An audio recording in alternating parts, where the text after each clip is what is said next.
શાસક પક્ષ દ્વારા અરવલ્લી જિલ્લાને હર હંમેશા અન્યાય કરવામાં આવ્યો છે. એટલે જે પ્રશ્નોની વાત કરીએ તો અરવલ્લી જિલ્લાનો સૌથી મોટો જો પ્રશ્ન હોય તો એ સિંચાઈનો છે. સિંચાઈની સુવિધા ન હોવાના કારણ કે અરવલ્લી જિલ્લો એ ખેતી પર નિર્ભર છે અને પશુપાલન પર નિર્ભર છે. સિંચાઈની સુવિધા જે ન હોય એના કારણે ખેડૂતોને વારંવાર મુશ્કેલીઓ પડતી હોય છે. એક મોટો પ્રશ્ન છે. બીજો, શિક્ષિત બેરોજગારો.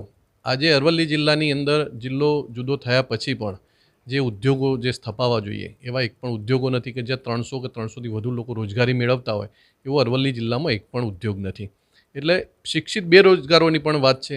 યુવાઓ શિક્ષણ મેળવવા માટે શિક્ષણ મેળવે છે પણ એને જે રોજગારી મળવી જોઈએ એ રોજગારી નથી. એટલે આવા અનેક મુદ્દાઓથી કોંગ્રેસની રજૂઆત કરવામાં આવશે અને અમે સૌ કોંગ્રેસના આગેવાનો સાથે મળી કાર્ય કરો અને એની એ કરીશું.